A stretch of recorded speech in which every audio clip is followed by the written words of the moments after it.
Hey guys, YBX Gamer here. This is our first video on YouTube. This channel is basically going to be a lot of gaming videos. We're also going to be doing a few gaming PC builds every once in a while. So if you have any suggestions, just tell us in the comments, because I'm going to be knocking out a few of these until we get some other videos up. But I'm just going to jump right into this. We have, for the motherboard, we have the M5A99X Evo. This supports 32 gigabytes of RAM, which should be more than enough unless you're doing editing.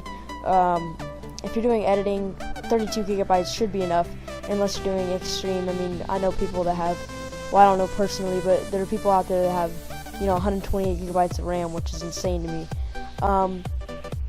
This motherboard comes with USB 3.0, and then it has an onboard Ethernet. So unless you're, you can also buy a Wi-Fi adapter, which is what I would suggest, unless you're right next to an Ethernet plug-in, because that would be way faster. But if you can't, then I wouldn't worry about it. Just use the just buy a Wi-Fi adapter and check out some reviews on that. This motherboard comes in at $105.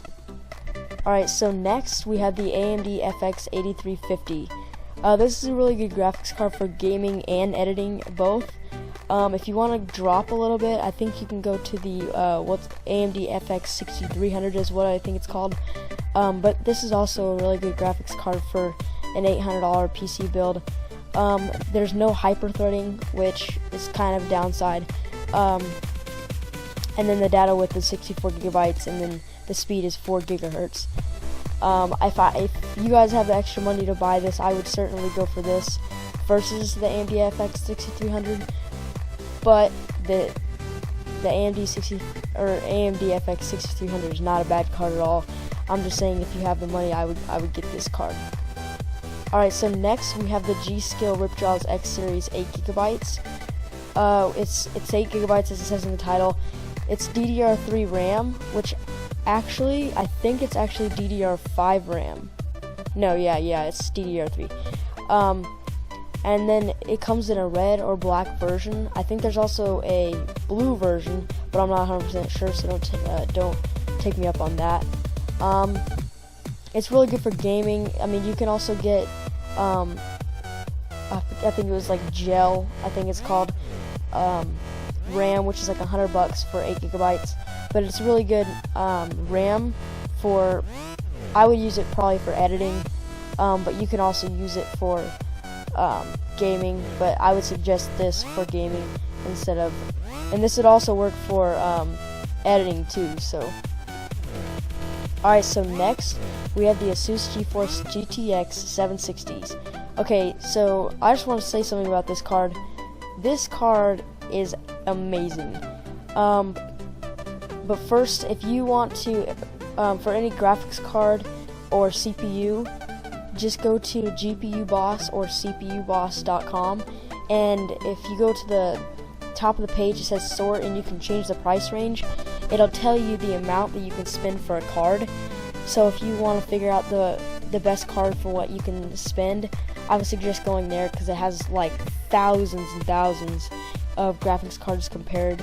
But by the way, this is what I was thinking of earlier when I was gonna say DDR5 RAM.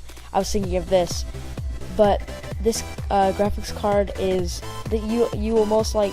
Well, I know you'll be able to play Battlefield 4 medium settings, 60 FPS. You can play high to ultra at probably 30 to 35, which isn't bad, but you'd always want to have a 60 frames, which is best. And of course, this is the memory size is 2 gigabytes, and the fan is included. Alright, so next I chose a 1 terabyte hard drive, because most likely in a gaming PC you'll use at least 1,000 gigabytes.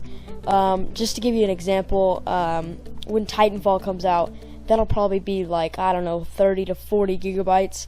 So if you're getting a bunch of these newer games, your storage is going to keep ramping and ramping up.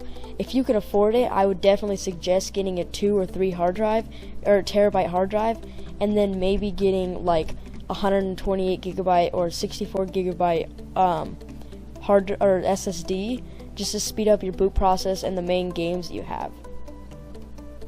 Next, for our power supply, we have the Corsair 430 watt ATX 12V.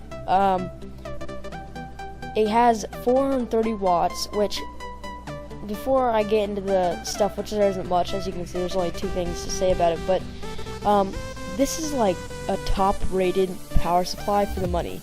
I think this is only like $30. This is like the best power supply I can find for the money that doesn't crap out on you and just destroy everything in your computer, or at least not even work after the first month. Because I do know that there are some power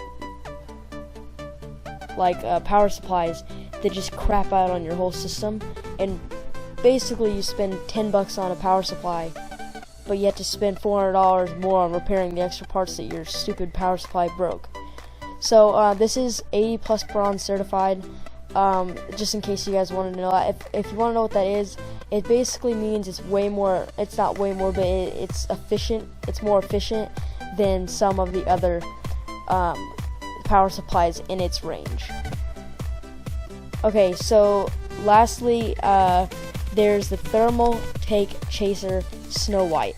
I personally love this case. It is, I can't even stress how cool I think this case looks.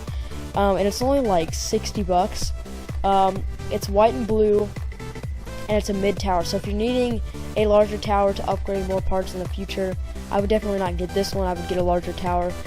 But this is a really good case for the money, and it does come with a case fan, so you won't have to buy an extra one of those. Alright guys, so I hope you guys liked the video, and if you guys want to see more of our videos, please subscribe, and YBX Gaming out.